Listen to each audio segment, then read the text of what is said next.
તો મિત્રો બ્રહ્માંડની અંદર હવે ખાસ કરીને જ્યારે સૂર્યમંડળની વાત કરીએ, સોલર સિસ્ટમની વાત કરીએ, તો જે આ રીતે ઉપવલય આકારની અંદર એક માર્ગ બતાવવાની કોશિશ કરી છે, પણ તમે એક આકૃતિ દ્વારા એટલી ખબર પડી જાય કે અહીંયા આ માર્ગમાં કોણ હશે, અહીંયા કોણ હશે, અહીંયા કોણ હશે, એ રીતે. કારણ કે તમારા આગળ પેલું સૂત્ર છે કે 200 પ્રેમ ગુરુ શણિયું ને પ્લેટ. તો 200 એટલે તમે કહી શકશો કે કોણ હશે? બુધ. 100 એટલે કોણ હશે? શુક્ર. બુધ શુક્ર. પ્રેમ ગુરુ, પ્રે એટલે કોણ હશે? પૃથ્વી. પછી આ કોણ હશે? મંગળ. પછી તો કે ગુરુ, બરાબર. પછી શણિયું, શનિ એટલે આ હશે શનિ. આ હશે યુરેનસ. આ કોણ હશે? નેપચ્યુન, બરાબર, નેપચ્યુન. અને આ શું હશે? પ્લુટો. તમને ક્યારે એમ પૂછે કે ભાઈ પૃથ્વી છે કોની વચ્ચે છે, તો તરત કહી શકો શુક્ર અને મંગળની વચ્ચે. તમને પૂછે કે શનિ કોની વચ્ચે છે, તો ગુરુ અને યુરેનસની વચ્ચે. તો આવા કોઈ પણ પ્રશ્ન છે એ પણ તમે એમસીક્યુમાં તમે જવાબ હવે દઈ શકશો. યાદ શું રાખશો? 200 પ્રેમ ગુરુ શણિયું ને પ્લેટ. તો મિત્રો થોડી વધારે ડિટેલમાં આપણે હવે જોઈએ. આપણે અહીં એક એક ગ્રહ વિશે ડિટેલમાં જોવું છે અને યાદ પણ રાખવું છે, જેથી કરી ટૂંક નોંધમાં પણ કામ આવે અને એમસીક્યુમાં પણ કામ આવે. તો સૌથી પહેલા આપણે જોઈએ બુધ. તો મિત્રો જુઓ, હવે આપણે જે વાત કરવાની છે આ ગ્રહની. આ કયો ગ્રહ છે? તમે કહેશો સર દેખાતું નથી. તો ન જ દેખાય ને, કેમ કે આ ગ્રહ છે એ સૂર્યમંડળનો સૌથી નાનો ગ્રહ છે અને એ કોણ છે? બુધ. ચાલો હવે દેખાતું નથી ને એટલે હું જરા મોટેથી લખી નાખું, બરાબર. તો આ છે બુધ, બરાબર. તો કોણ છે આ? બુધ. હા, હવે બરોબર દેખાય છે. તો આ છે બુધ. તમે કહેશો કે સર આમ કામ ખરબચડી ને એવું બધું છે? તો એ છે એટલે તમે લખ્યું છે, કેમ કે આ જે બુધ છે એની જે બાહ્ય સપાટી છે ને એ પથરાળ છે. બાહ્ય સપાટી કેવી છે? પથરાળ છે. તો સૂર્યમંડળનો સૌથી નાનો ગ્રહ છે, બાહ્ય સપાટી કેવી છે? પથરાળ છે. મિત્રો ભલે બહાર પથરાળ હોય પણ હાવ અંદર ખાને, એટલે અહીંયા જે છે ને અહીંયા પણ કંઈક લખ્યું છે. તો એ અંદર ખાને છે ને એ ફેશની છે. કેવો છે? ફેશની. આપણે એક કામ કરું, બે વસ્તુ યાદ રાખી, શ કાઢી નાખી. ફેની છે. તમે કહેશો ફેની? હા, કેન્દ્રની અંદર એફી છે અને એનઆઈ છે. તો આ પણ આપણે યાદ રાખશું. એટલે કે કેન્દ્રમાં એફીને આયન કહેવાય, અને એનઆઈ એટલે કે નિકલ, આ બંને ધાતુઓ પણ કેન્દ્રમાં રહેલી છે. બીજું મિત્રો, મને આમાં કંઈક આંકડા દેખાય છે. જેમ કે જો મને અહીંયા એકડો દેખાય છે, અહીંયા એકડો દેખાય છે, પછી અહીંયા મને આઠડો દેખાય છે, એટલે કે અહીંયા 18 દેખાય છે, અહીંયા એકડો દેખાય છે, અને મને અહીંયા ભાગાકારની નિશાની દેખાય છે.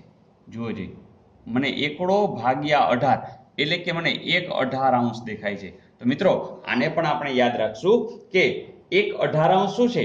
એ પૃથ્વી, એનું દળ છે એ પૃથ્વીના દળ કરતા આટલામાં ભાગનું છે. તો આ પણ યાદ રાખીશું.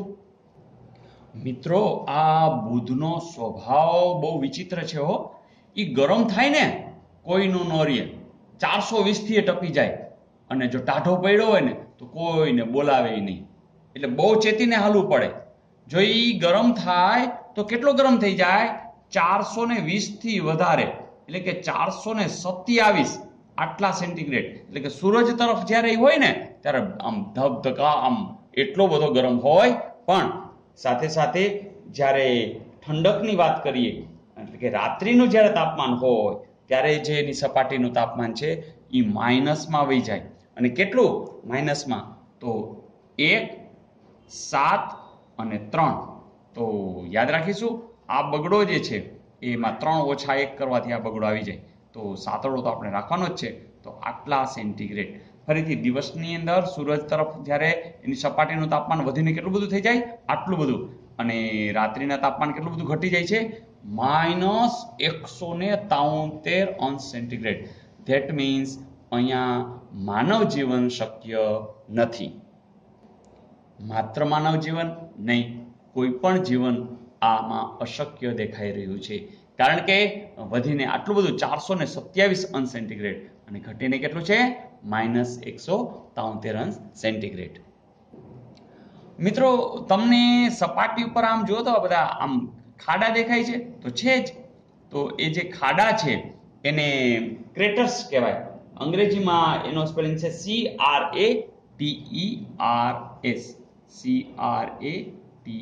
CRATERS. તો બુધ ઉપર ક્રેટર્સ પણ છે, ખાડાઓ પણ છે. હા, એ યાદ રાખશું કે અમુક જે ખાડા છે ને એ છે જ્વાળામુખીને લીધે અને અમુક જે છે ને એ જે ઉલ્કાપાત થતા હોય એના આધારે. તો ફરીથી જે ખાડાઓ છે એમાં જે મોટા ભાગના ખાડાઓ છે એ ઉલ્કાપાતને લીધે છે, પણ અમુક ખાડાઓ છે એ જ્વાળામુખીને લીધે છે. મિત્રો તમે એ તો જાણો છો કે પૃથ્વીના દળ કરતા 1/18 ભાગ જેટલું એમનું દળ છે, પણ તમને કોઈ એમ પૂછે કે એમનો જે ગુરુત્વીય તાકાત કેટલી છે પૃથ્વીના સાપેક્ષમાં, તો એ આપણે હવેથી યાદ રાખશું કે ગુરુત્વીય તાકાત 1/3 ભાગ જેટલી છે. બરાબર, તો આ આપણે ખાસ યાદ રાખશું. તો ગુરુત્વીય તાકાત છે એ બુધની પૃથ્વી કરતા કેટલી છે 1/3 ભાગની. મિત્રો તમે કોઈ મને એ તો પૂછ્યું નહીં કે ભાઈ આટલું બધું તાપમાન ઉપર થઈ જાય છે, આટલું બધું તાપમાન નીચે થઈ જાય છે, તો એનું કારણ શું? કારણ એ કે ગુરુત્વાકર્ષણ સાવ નબળું છે, સૂર્યની સૌથી નજીક છે, એટલે એને બાષ્પ સ્વરૂપમાં નાક સાવ પાતળું છે. તમે કહેશો નાક પાતળું છે? હા, તો અહીંયા નાક નહીં પણ Na એટલે શું છે સોડિયમ અને K એટલે શું છે પોટેશિયમ. તો એનું નાક પાતળું નહીં, વાતાવરણ જે છે એ એકદમ પાતળું હશે. પરિણામે જે દિવસ અને જે રાત છે એની વચ્ચે તાપમાનનો ખૂબ મોટો તફાવત મળે છે. અને તફાવત પણ જાણો છો કે દિવસમાં 427 અંશ સેન્ટીગ્રેડ અને રાત્રે 173 અંશ સેન્ટીગ્રેડ. એ બધું તો ઠીક, એમને આવો ચંદ્ર ખરો? ના, બુધને ચંદ્ર નથી. તો મિત્રો બુધ વિશેની ઘણી બધી તમને માહિતી મળી ગઈ છે. ફરીથી આપણે જોવું હોય તો એક નજર કરી લઈએ. જેમ કે સૂર્યમંડળમાં સૌથી નાનો ગ્રહ છે, એની બાહ્ય સપાટી પથરાળ છે, કેન્દ્રમાં Fe આયન અને નિકલ જે છે એ ધાતુઓ છે, એનું દળ છે પૃથ્વીના દળ કરતા 1/18 ભાગનું છે. ગુરુત્વીય તાકાતની વાત કરીએ તો 1/3 ભાગ જેટલું છે.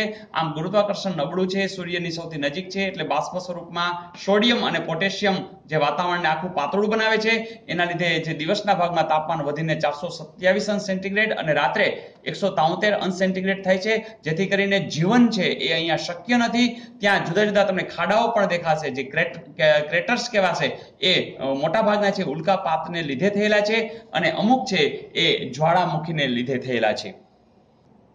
અને હા, ચંદ્ર બુધને છે નહીં. મિત્રો બુધ વિશેનો આ જે વિડીયો છે એ તમે વારંવાર જોશો તો બુધ વિશેની ટોટલી ડિટેલ તમને મળી ગઈ છે અને તમે ટૂંક નોંધ જબરજસ્ત લખી શકશો. તો મિત્રો ઓલ ધ બેસ્ટ.